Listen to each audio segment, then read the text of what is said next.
अगर हम घर में वापस आते हैं तो हमको कौन सा कमरा दोगे रहने के लिए, हमको कहाँ रहने की जगह दोगे? तो उसको जवाब मिला कि जहां से तुम गए थे वहीं वापस आना। मतलब अगर ये 5 माले की बिल्डिंग है तो नीचे जो कोठरी है जहां से तुम निकल करके गए थे, अपमान होने से बचने के लिए तुमने धर्म परिवर्तन का रास्ता या तुम्हारे बाप दादाओं ने रास्ता अपनाया था, उसी काली अंधी कोठरी में तुमको वापस जाना होगा और कहीं रहने की तुमको जगह नहीं मिलेगी। आज ये लोग जो वास्तव में अंबानी और अडानी के एजेंट बनकर के काम करते हैं, उन्होंने उनकी एकता को तोड़ने के लिए धर्मांधता उनके अंदर फैलाई, धर्म के नाम पर नफरत उनके अंदर फैलाई और एक नारा दिया कि जो हिंदू नहीं बनेगा उसको हम गांव में रहने नहीं देंगे। जिस दिन 150 रुपए गैस का सिलेंडर का दाम बढ़ा तो एक महिला एक दुकान पर गई बनारस में, बहुत हल्ला मचा रही थी, देखो 150 रुपया बढ़ा दिया, कोनो कुछ बोल नहीं रहा है, क्या करें, कैसे खाना बनाए। तो एक पीला दुपट्टा ओढ़े खड़ा था, उसने बोला, अरे अम्मा मालूम है क्या हुआ? अरे बोले का?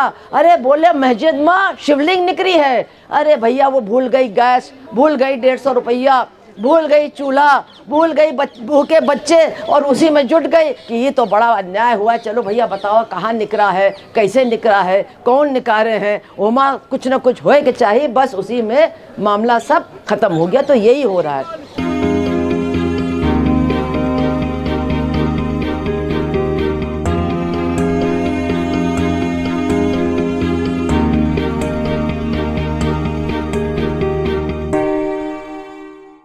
बहनों और भाइयों, ज़्यादा लंबी चौड़ी बात करने की ज़रूरत नहीं है, लेकिन 2-3 बातें हैं जो हम लोग सबको याद करना चाहिए। ये जो छत्तीसगढ़ में हुआ, ये जो दिखाया जा रहा है कि आदिवासियों के बीच में ये आपस का झगड़ा हुआ, आदिवासी जो एक धर्म के थे उन्होंने दूसरे धर्म के आदिवासियों पर हमला किया, लेकिन ये बात बिल्कुल गलत है, बिल्कुल झूठ है। हमारे देश में हो क्या रहा है? हमारे देश में सुबह से लेकर के शाम तक, चाहे टीवी हो, चाहे कोई भी बड़ा मीडिया हो, चाहे सरकार की तरफ से बोलने वाले लोग हों, चाहे सरकार की मदद करने वाले संगठन हो, वो एक ही काम कर रहे हैं, धर्म के नाम पर नफरत पैदा करने का काम कर रहे हैं।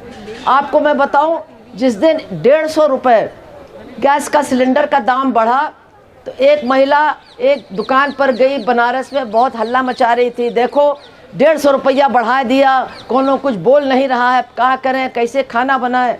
तो एक पीला दुपट्टा ओढ़े खड़ा था, उसने बोला, अरे अम्मा मालूम है क्या हुआ? अरे बोले का?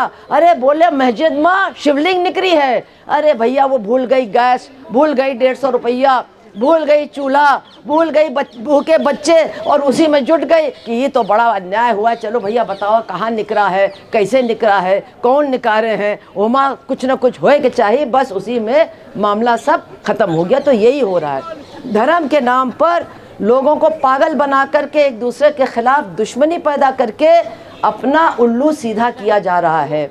और छत्तीसगढ़ के अंदर वहाँ सरकार बीजेपी की नहीं है, हमको ज़्यादा दुख इस बात का होता है, उनको ज़्यादा इसमें हस्तक्षेप करना चाहिए, हम मांग करते हैं कि वो हस्तक्षेप करें। लेकिन ये बात बिल्कुल स्पष्ट है, अखबारों में तस्वीरें भी आई हैं कि जिन लोगों ने हमला किया उनका नेतृत्व भारतीय जनता पार्टी के लोग कर रहे थे, भारतीय जनता पार्टी के स्थानीय नेता कर रहे थे। उन्होंने पूरी मुहिम चलाई, एक एक गाँव में जा कर के लोगों के अंदर नफरत भरी, और जो लड़ाई एक साथ लोग लड़ रहे हैं वहाँ अपनी ज़मीन को बचाने के लिए, अपने घरों को बचाने के लिए। बड़े बड़े जो पूंजीपति अडानी जैसे आज उनकी ज़मीनों को हड़पने की कोशिश सरकार की मदद से कर रहे हैं, उनके खिलाफ जो लोगों के अंदर एकता थी, जो बड़ी बड़ी योजनाएं बनती हैं, सड़क योजना, डैम योजना, और आदिवासियों को बेघर कर दिया जाता है, विस्थापित कर दिया जाता है, उसके खिलाफ वो लड़ रहे थे। जो उनके ऊपर तमाम अत्याचार होता है, कभी नक्सली के नाम पर, कभी किसी दूसरे नाम पर, पुलिस आकर के उनके ऊपर अत्याचार करती है, उनके बच्चों तक को छोड़ती नहीं है, मार डालती है। इन बड़े बड़े सवालों के खिलाफ जो आदिवासी मिल करके लड़ रहे थे, आज ये लोग जो वास्तव में अंबानी और अडानी के एजेंट बनकर के काम करते हैं, उन्होंने उनकी एकता को तोड़ने के लिए धर्मांधता उनके अंदर फैलाई, धर्म के नाम पर नफरत उनके अंदर फैलाई और एक नारा दिया कि जो हिंदू नहीं बनेगा उसको हम गांव में रहने नहीं देंगे, उसके ऊपर हम हमला करेंगे। और उन्होंने हमले किए, क्रिसमस के टाइम पर किए, क्रिसमस के बाद किए, न्यू ईयर में किए। और हम लोगों ने वो तस्वीरें देखी जिसमें यीशु की मूर्ति को भी तोड़ दिया गया, मदर मैरी की मूर्ति को भी तोड़ दिया गया, घरों को तोड़ा गया, महिलाओं को और बच्चों को मारा गया, उनको उनके घरों से बेघर कर दिया गया। और ये कहा गया कि आपको हिंदू धर्म मानना पड़ेगा वरना हम रहने नहीं देंगे। लेकिन मैं एक इससे बड़ा सवाल आपसे पूछना चाहती हूँ, फिर मेरी अपनी बात खत्म होगी, कि कौन सा हिंदू धर्म वो स्वीकार करवाना चाहते हैं? कौन सा हिंदू धर्म वो स्वीकार करवाना चाहते हैं?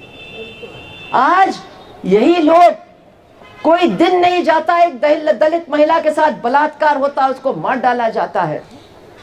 और जो मारने वाले हैं, जो बलात्कार करने वाले हैं, उनको सरकार पूरा संरक्षण देती है। ये हिंदू धर्म है?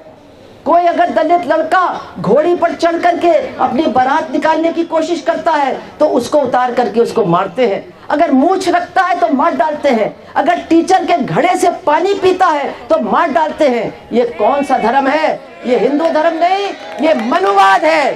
ये मनुवादी लोग हैं जो मनुवाद का प्रचार करके तमाम जो हिंदुस्तान के, हमारे देश के गरीब हैं, चाहे वो हिंदू हो, मुस्लिम हो, ईसाई हो, उनको गरीब से गरीबतम बनाना चाहते हैं, सबकी नौकरियां लेना चाहते हैं और एक मनुवादी व्यवस्था इस पूरे देश के ऊपर जबरदस्ती लादना चाहते हैं।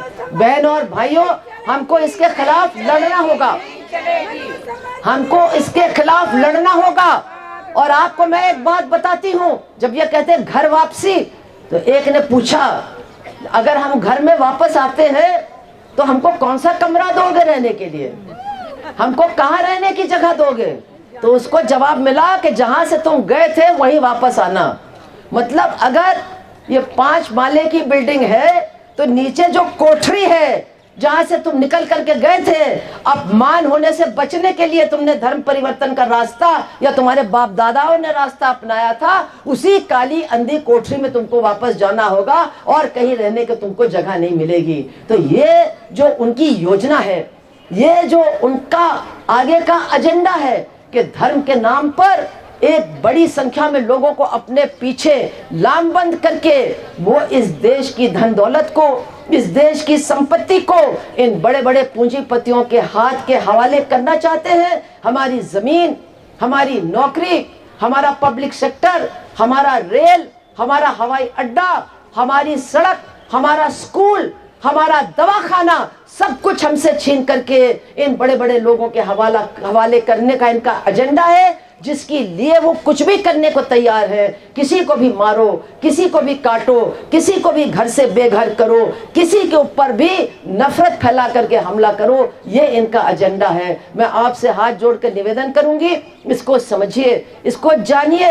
ये किसी एक धर्म की लड़ाई नहीं है, ये किसी एक धर्म की लड़ाई दूसरे धर्म से नहीं है। ये शोषण की व्यवस्था को और भी ज्यादा जटिल और भी ज्यादा असहनीय बनाने की लड़ाई है। हमको और आपको तय करना है, हम सबके साथ हैं जो इस शोषण की व्यवस्था के खिलाफ लड़ने के लिए तैयार हैं। हम सबके साथ हैं जो इस मनुवादी व्यवस्था को रोकने के लिए तैयार हैं। हम उन सबके साथ हैं जो इस संविधान को, जो थोड़ा बहुत हमको मिला है इस संविधान से, डॉक्टर अंबेडकर का बनाया हुआ संविधान, इसको बचाना चाहते हैं और मनुस्मृति से बचना चाहते हैं। ये तमाम लोग इकट्ठा हो, हम लोग ज्यादा हैं, हमारी संख्या ज्यादा है, जीत हमारी होगी, इतना कह करके जो हमारे वहाँ लोग मारे गए उनके साथ अपनी पूरी की पूरी संवेदना व्यक्त करते हुए, अपने संगठन की संवेदना व्यक्त करते हुए मैं अपनी बात को समाप्त करती हूँ और आप सबका बहुत बहुत धन्यवाद देती हूँ। इंकलाब जिंदाबाद।